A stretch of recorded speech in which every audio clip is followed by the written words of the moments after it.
Welcome, everyone, to Truth in the Barrel, small batch episode.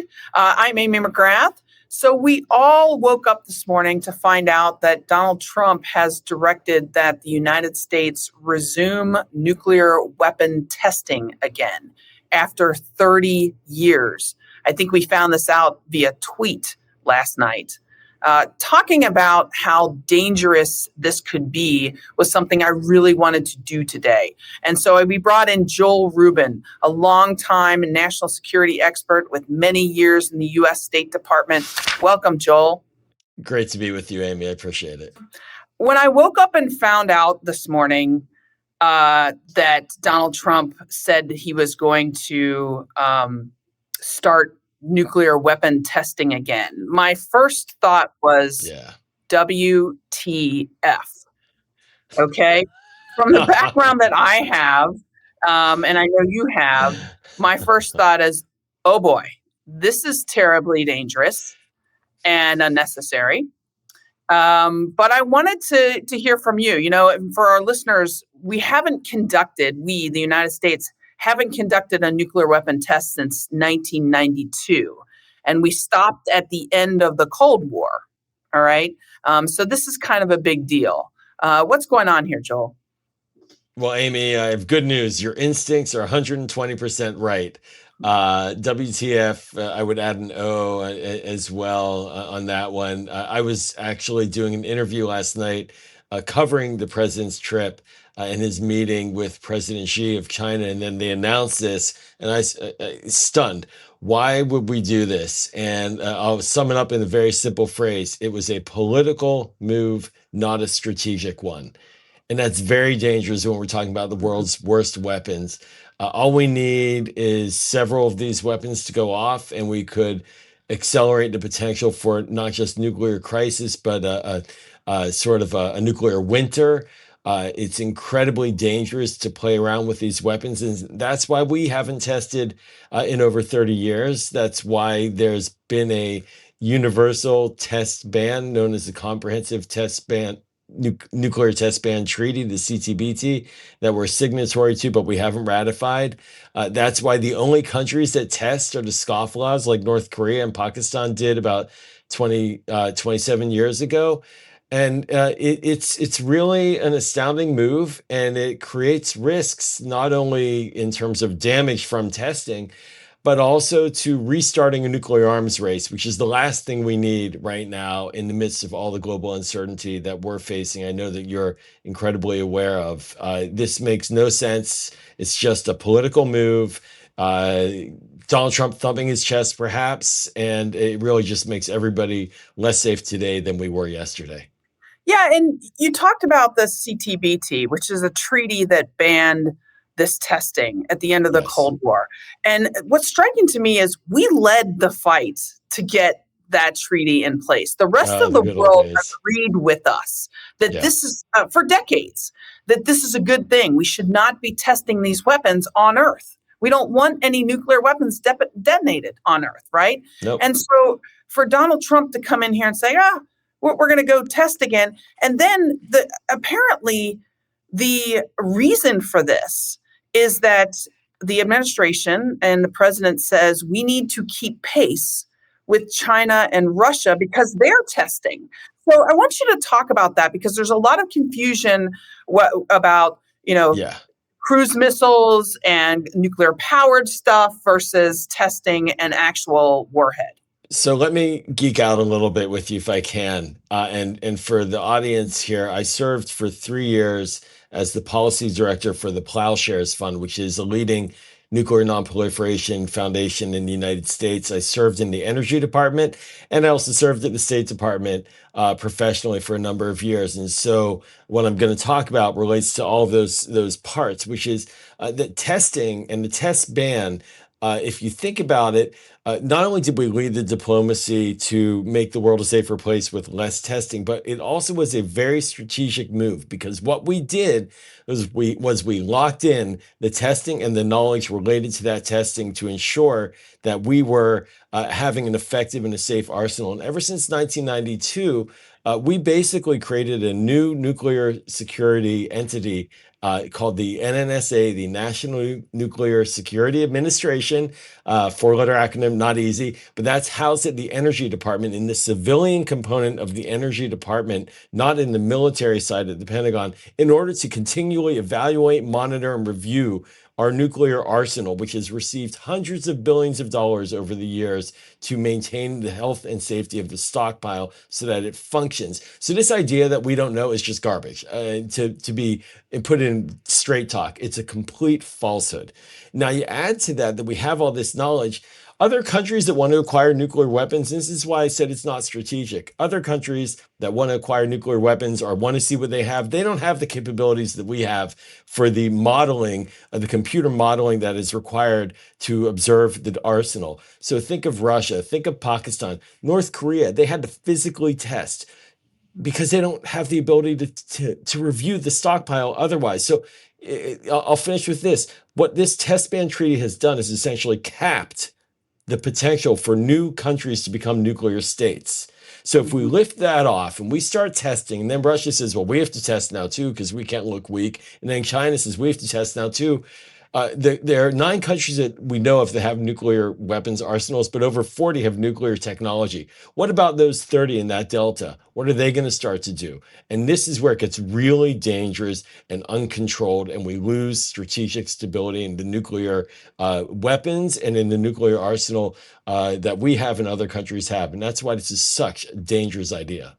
Yeah, and I also think there's confusion when I hear people talk about this because, the president has come and said, well, China and Russia are testing. No, No, they're not. no, They're they're not not. testing nuclear weapons. They might be testing delivery Delivery systems that will systems, be yes. capable of carrying a nuclear warhead. We also test these, things like missiles. It's not the same thing as testing a nuclear weapon itself, which would require detonation of a nuclear warhead. And so there's a lot of confusion there. I think there's also confusion on, and correct me if I'm wrong here, but I think there's also confusion on, for example, Russia has been testing this nuclear powered cruise missile. So nuclear power is different than a nuclear tipped cruise missile, right? Can you talk about that? 100%. We have nuclear powered subs as an example. We have submarines that traverse the planet that are powered by nuclear fuel, nuclear energy, but that does not mean they are nuclear weapons. It's the same dynamic. There are 3 ways to deliver a nuclear weapon.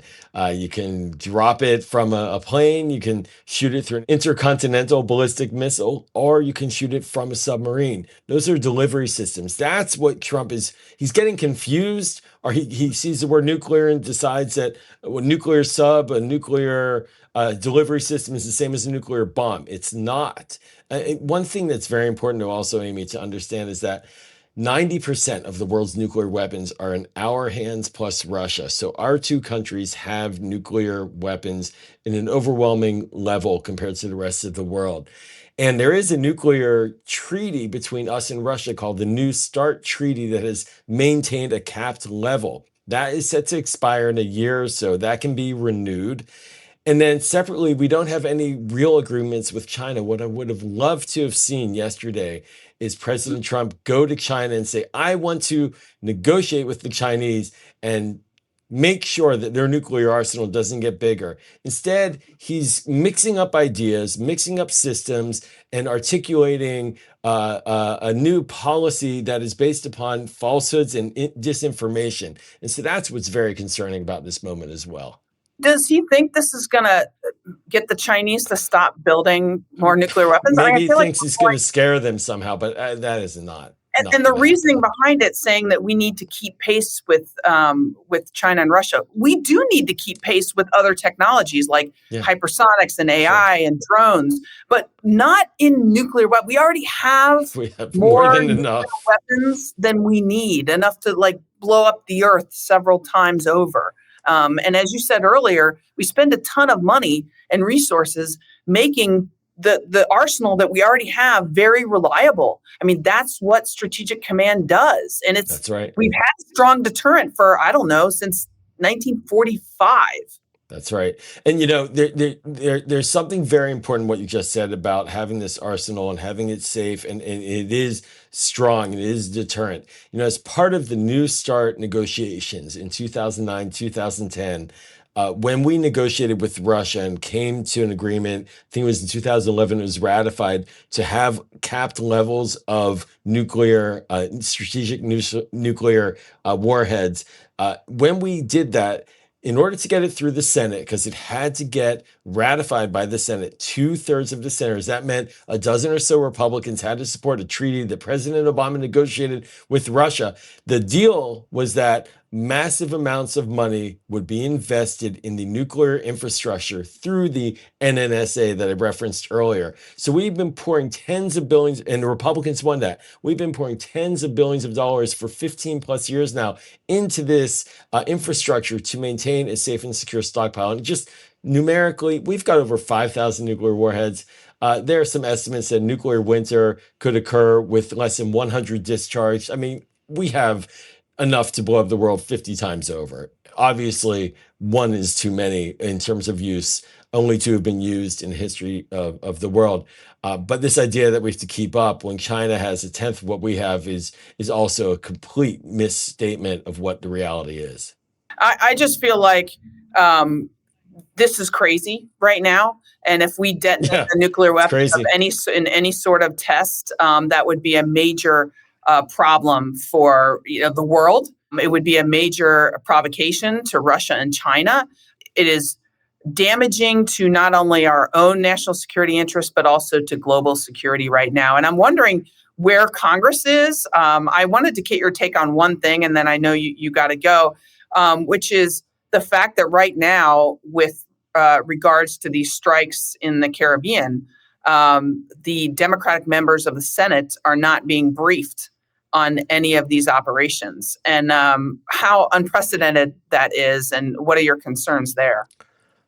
Well, on the first part of your question, where is Congress? The House is on vacation, not in, not showing up for work, has barely shown up since July. So they're not playing a role, and they don't want to do any legitimate oversight. But when regards to the question of the Senate, I mean, this is deeply concerning that the president is now essentially preemptively launching a stealth war into the Caribbean, and without having any congressional authorization or justification based upon fear of imminent threat, and using the War Powers Act to justify it. He has no legal basis for launching these attacks. There's a moral argument about counter narcotics. There are other ways to deal with that. But what he has to do is he has to get Congress on board. And look, you went through the wars. You know the war period. In the Middle East, when we were at war with terrorist organizations, there was an authorization for the use of military force that undergirded our operations. The head of Southcom, of Southern Command, the admiral, quit about 10 days ago. He just quit less than a year into his job. You don't quit that job a year in unless you're very concerned of either A, being sent to the Hague, or B, having to follow just base illegal orders. And so now the briefings to your question, I worked in legislative affairs as well for a time in the Obama administration, where we were I was a senior official working with the House of Representatives. We were responsible for conducting briefings amongst many other items. We would never do a partisan brief. It's unacceptable, unconscionable, un-American, and deeply offensive to Congress. You only brief all of Congress. You don't pick sides. And so what the Right. Republicans are doing, what the president's team is doing, is essentially saying, hey, Democrats, you don't matter. You're not relevant. And that's not how it's going to work. If they want anything from Congress, the senators are going to have the ability to stop actions in the Democratic caucus. But it's deeply dangerous to our national security to play partisan games, and unfortunately, that's what's happening right now. Yeah, it's not only dangerous from the partisan side, but it's also dangerous from a balance of power side, Yes, because the president has a responsibility in matters of national security to bring Congress on board. If you want to go to war against Venezuela or Colombia or something like that, you have to go make your case to the American people, and you do that's that right. through Congress. We don't have a king here. You don't unilaterally just start a war. That's not in our Constitution. That's not in our history.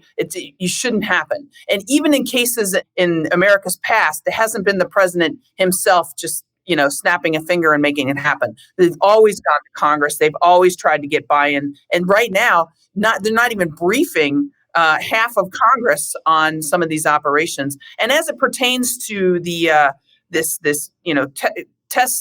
nuclear testing, I really worry about that too, because the administration has a responsibility to talk to Congress here and get their approval. It does. It's a must. One thing I wanted to add is even the war in Iraq, when we invaded, the predicate domestically from a policy perspective was that there was an authorization for that invasion provided by the Congress. It has to be done. The American people have to be bought in. The American people are spending the blood and the treasure for our national security. And the test ban, unilateralism of restarting testing is just such a dangerous episode. Congress has to weigh in. Congress has been appropriating the money. Congress cannot be on vacation or sitting it out because they're afraid of something coming up if they reconvene. No, they have to put on the record that this must have hearings now and be approved before anything goes forward. Yeah. Well, thank you so much, Joel, for speaking with us about this. This is sort of breaking news, and I think it's really important to take some time and talk about it because this is a really big deal. Thanks, Amy. It's a pleasure.